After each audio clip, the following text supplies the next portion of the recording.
စနေသားသမီးချင်းမိတ်ဆွေအားလုံးမင်္ဂလာပါကျွန်တော်ကတော့အယူတော်မင်္ဂလာချမ်းမှာဆရာဇေယျနောင်ပဲဖြစ်ပါတယ်စနေသားသမီးချင်းမိတ်ဆွေများတဲ့တပတ်စာဟောစတန်ဖြစ်ပါတယ်ဒီတော့ယခုကြည့်ရှုနေတဲ့ထဲမှာကျွန်တော်ရဲ့ချင်းမိတ်ဆွေစနေသားသမီးများပါရှိခဲ့တဲ့ဆိုရင်ကျွန်တော်ရဲ့အကောင့်လေးကိုအပေါင်းလေးနှိပ်အသေးလေးပေးပြီးမှန်လေးတွေမှန်ခဲ့ကြပါအောင်နော်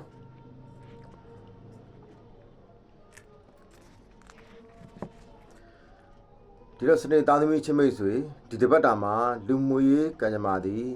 အတိုက်ခဲအနှောက်အယှက်တွေပေါ်နေတတ်ပါတယ်ကိုနာလူတွေကိုမယုံကြည်ရပါဘူးကိုနဲ့အနီးဆုံးရှိသောလူတွေကိုတတိထားပေါင်းသင်းဆက်ဆံသင့်ပါတယ်စနေသားသမီးချင်းမိတ်ဆွေနဲ့နော်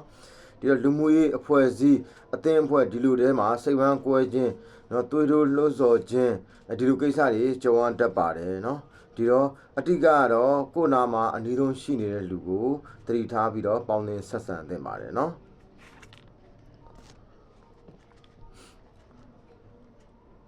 လောက်ကန်တဲ့စီးပွားရေးဘက်မှာတော့ဒီတပတ်တာမှာစနေသားသမီးချင်းမိတ်ဆွေတွေကလုပ်ငန်းအပြောင်းလဲရှိနိုင်တယ်နော်ပြောင်းလဲလောက်ကန်ခြင်းနဲ့ဆိုလဲအဆင်ပြေနိုင်တဲ့အနေအထားမှာရှိပါတယ်တကယ်နဲ့လုပ်ငန်းတစ်ခုလောက်ကန်ရခြင်းလောက်ကန်ဖို့ကြံရွယ်ထားခြင်းဆိုရင်ဒီတပတ်တာမှာလောက်ကန်သင့်ပါတယ်ကောင်းပါတယ်နော်စနေသားသမီးချင်းမိတ်ဆွေဒီတပတ်တာမှာငွေကြေးကံအလွန်အမှန်ကောင်းနေပါတယ်ညှို့လင့်ထားတဲ့ငွေကြေးတွေရရှိလာနိုင်တယ်အကူအညီတောင်းခံထားသောငွေကြေးတွေရရှိလာနိုင်တယ်ပေးနိုင်သောငွေကြေးတွေပေးနိုင်မယ်ရရှိနိုင်သောငွေကြေးတွေရရှိလာနိုင်မယ်เนาะဒီတော့ပေးရရှိတာတွေပေးနိုင်မယ်ရရှိရရှိတာတွေအားလုံးရရှိနိုင်တဲ့တပတ်တာပဲဖြစ်ပါတယ်အလှူဒန်းကြီးကြီးမားမားလုပ်နိုင်မယ်ဒီတပတ်တာမှာเนาะအလှူဒန်းကြီးကြီးမားလုပ်နိုင်မယ်နောက်တစ်ခုဒီတပတ်တာမှာငွေကြေးကံကတော်တော်ကောင်းနေတာပါเนาะတော်တော်ကောင်းနေတဲ့ကြောင့်ကိုလှုပ်ချင်တဲ့ကိစ္စရည်ရှိရင်ဒီတပတ်တာမှာအကူအညီတောင်းခံပြီးတော့လုပ်ငန်းစတင်ပါတယ်เนาะ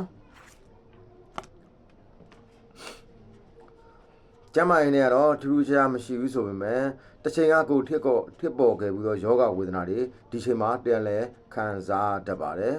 เนาะဇက်ကြောတက်ခြင်း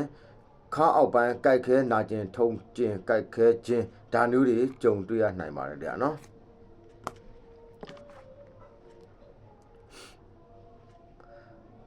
အခြေမှာတော့ဒီချိန်မှာအခြေနဲ့ပတ်သက်ရင်တော့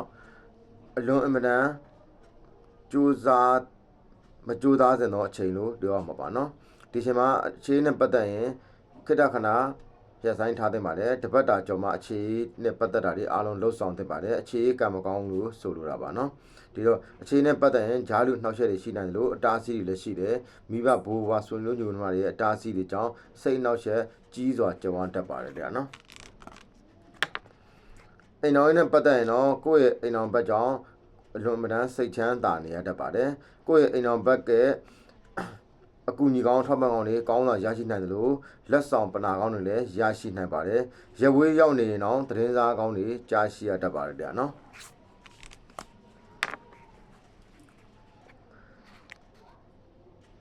ဒီတပတ်တာလုံးမှာကျွန်တော်ရဲ့ချစ်မှုစီစနေသားသမီးတွေကအရေးကြီးသောလုပ်ငန်းဆောင်တာတွေလှုပ်ဆောင်မှာဆိုရင်ဝစ်စင်တဲ့အကြောင်းတွေကတော့မိခိုးရောင်ကြက်သွေးရောင်လည်းပါသောဝတ်စားတွေကိုဝတ်ဆင်သုံးဆွဲပြီးတော့ကံကောင်းခြင်းထောက်ပံ့တွေကိုကောင်းစွာရရှိနိုင်ပါတယ်ဗျာနော်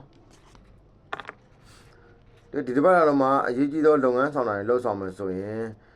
အကောင်းဆုံးလှုပ်ဆောင်တဲ့နေ့ရက်တွေကတော့2ရက်နေ့5ရက်နေ့ဒီလိုနေ့တွေမှာလှုပ်ဆောင်တင်ပါတယ်2ကနန်း5ကနန်းနေ့တွေလို့ဆိုလိုတာပါနော်ဒီလိုနေ့တွေကကျွန်တော်ရဲ့မိတ်ဆွေစနေသားသမီးတွေအတွက်ကောင်းသောနေ့တွေဖြစ်ပါတယ်ဗျဒီစနေသားသမီးချင်းမိတ်ဆွေတွေဒီတပတ်တာကာလမှာ